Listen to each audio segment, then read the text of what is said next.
Uma vida com propósitos, de Rick Warren. Dia 19. Cultivando a comunidade. Você poderá ter uma comunidade saudável, sólida, bem-sucedida e que Deus aprova somente se trabalhar duro para fortalecer os relacionamentos, tratando todos com dignidade e honra. Tiago, capítulo 3, versículo 18. Elas passaram a seguir o ensino dos apóstolos, a vida em comunidade, a refeição comunitária e a prática da oração. Atos, capítulo 2, versículo 42. Comunidade exige comprometimento. Somente o Espírito Santo pode criar uma verdadeira comunhão entre cristãos, mas ele cultiva isso por meio das escolhas feitas e dos compromissos que fazemos. Paulo faz referência a essa dupla responsabilidade. Vocês estão unidos na paz por meio do Espírito. Portanto, esforcem-se para continuar unidos desse modo. Efésios, capítulo 4, versículo 3. É necessário tanto o poder de Deus quanto o esforço nosso para gerar uma comunidade cristã amorosa. Infelizmente, muitos crescem em famílias com relacionamentos adversos, por isso carecem das habilidades relacionais necessárias para experimentar a verdadeira comunhão. Eles devem ser ensinados a lidar e a se relacionar com os outros membros da família de Deus. Felizmente, o Novo Testamento é repleto de instruções sobre a vida em comunidade, como afirma o apóstolo Paulo. Escrevo-lhe essas coisas para que vocês saibam como viver na família de Deus. Essa família é a Igreja. 1 Timóteo, capítulo 3, versículos 14 e 15. Se você está cansado de comunhão dissimulada e gostaria de cultivar uma comunidade amorosa e verdadeira em seu grupo, na classe de estudo ou na igreja, será necessário fazer algumas escolhas difíceis e assumir alguns riscos. A vida em comunidade exige sinceridade. Você deve cuidar para que a verdade seja dita, em amor, claro, mesmo quando se sentir tentado a ignorar o problema ou evitar o assunto. Embora seja muito mais fácil permanecer em silêncio enquanto os outros à nossa volta prejudicam a si mesmos e aos outros com alguma prática pecaminosa, essa não é uma atitude de amor. São poucos os que podem contar com alguém que os ame o suficiente para dizer-lhes a verdade, mesmo quando machuca. Então continuam no caminho da autodestruição. Em geral, sabemos o que precisa ser dito a alguém, mas temores nos impedem de fazê-lo. A comunhão é sabotada pelo medo, quando ninguém tem coragem de se manifestar enquanto a vida de um membro desmorona. A Bíblia nos manda seguir a verdade em amor. Efésios, capítulo 4, versículo 15. Porque não podemos viver em comunidade sem sinceridade. Salomão declara: a resposta sincera é sinal de uma amizade verdadeira. Provérbios, capítulo 24, versículo 26. Às vezes, isso significa importar-se o suficiente para repreender aquele que estiver em pecado ou sendo tentado a pecar. Paulo aconselha: irmãos e irmãs, se alguém em seu grupo comete algum erro, vocês que são espirituais deverão procurar essa pessoa e gentilmente ajudá-la a se corrigir. Gálatas, capítulo 6, versículos 1 e 2. Muitas comunidades e grupos mantêm um relacionamento superficial por recear os conflitos.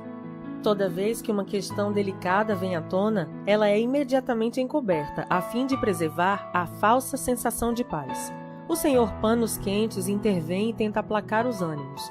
O assunto nunca é resolvido, e todos vivem com uma frustração encoberta. Todos sabem do problema, mas ninguém fala sobre ele abertamente. Isso cria um ambiente doentio de segredos e fofocas. Paulo é incisivo quanto a esse assunto. Essa nova vida traz mudanças. Chega de mentiras, chega de fingimento. Falem a verdade. No corpo de Cristo estamos, antes de tudo, conectados uns com os outros. Se você mente para alguém, está mentindo para você mesmo. Efésios, capítulo 4, versículo 25. A verdadeira comunhão, no casamento, na amizade ou na igreja, depende da franqueza. Na verdade, o túnel do conflito é a travessia para a intimidade em qualquer relacionamento.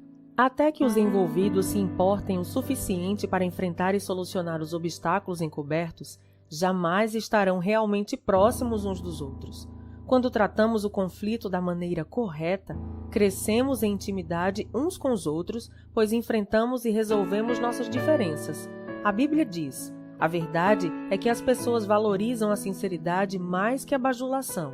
Provérbios, capítulo 28, versículo 23. A franqueza, no entanto, não é uma licença para se dizer o que quer, onde quer e sempre que quiser. Não é grosseria. A Bíblia diz que existe um tempo certo e um modo certo de fazer cada coisa. Eclesiastes, capítulo 8, versículo 6. Palavras impensadas deixam feridas permanentes. Deus nos manda tratar os membros da igreja com o mesmo amor que dedicamos à família.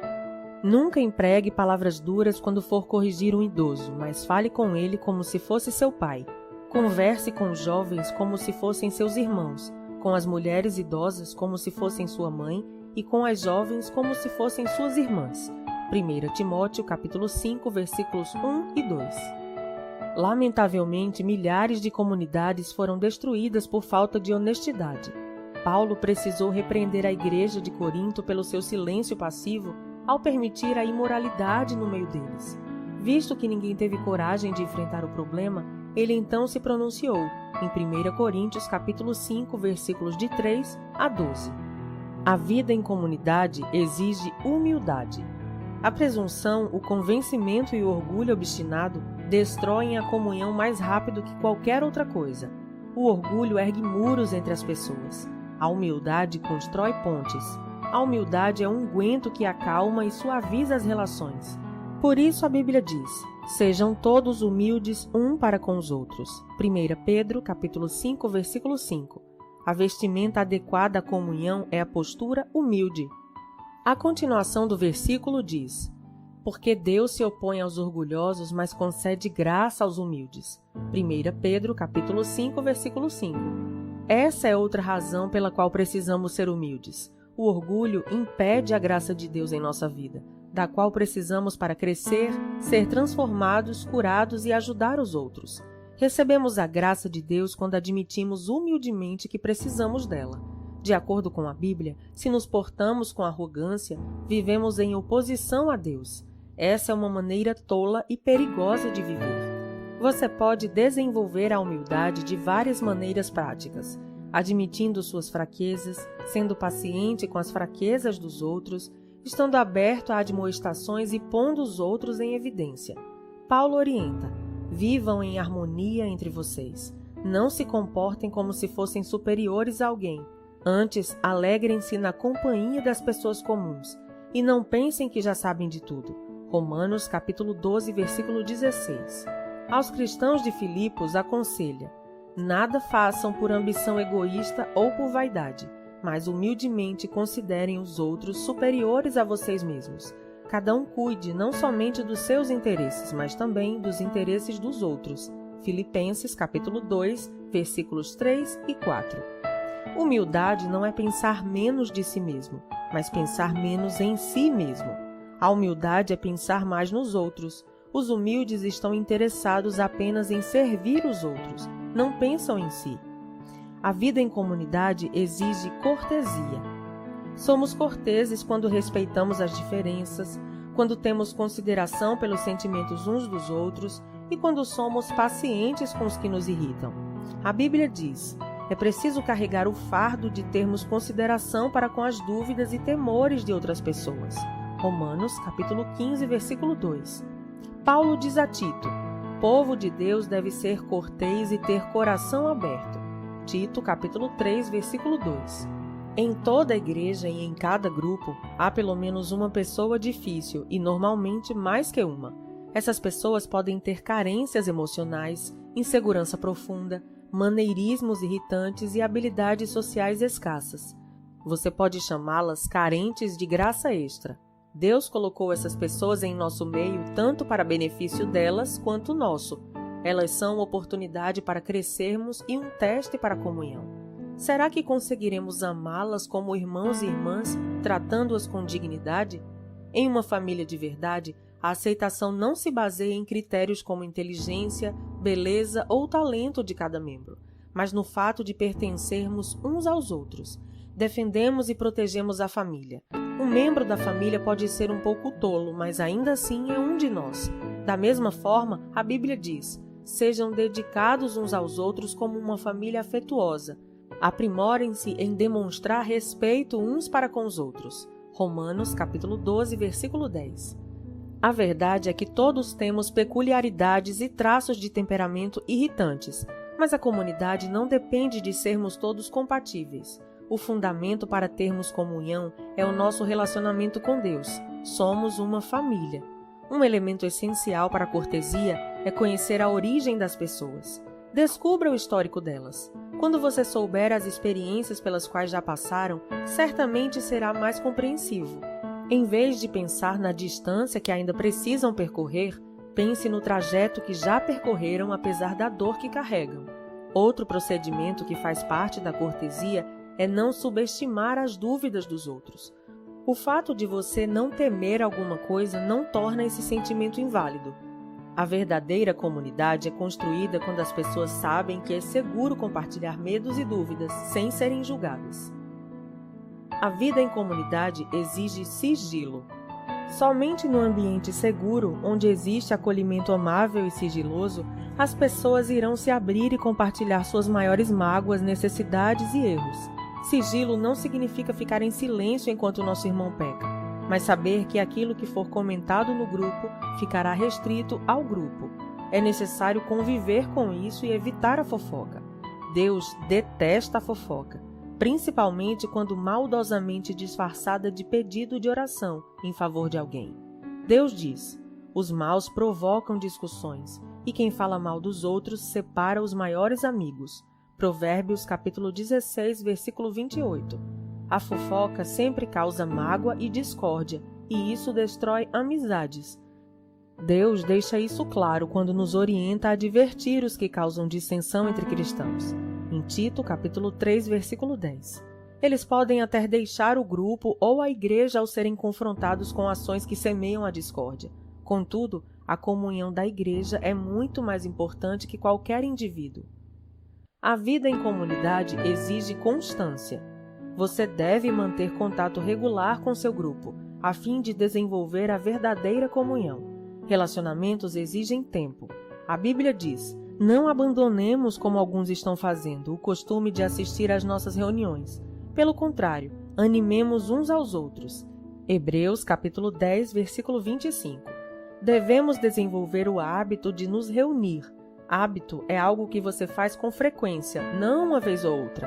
É preciso passar tempo com as pessoas, muito tempo, para estabelecer relacionamentos íntimos. Por isso observamos uma comunhão tão superficial em muitas igrejas.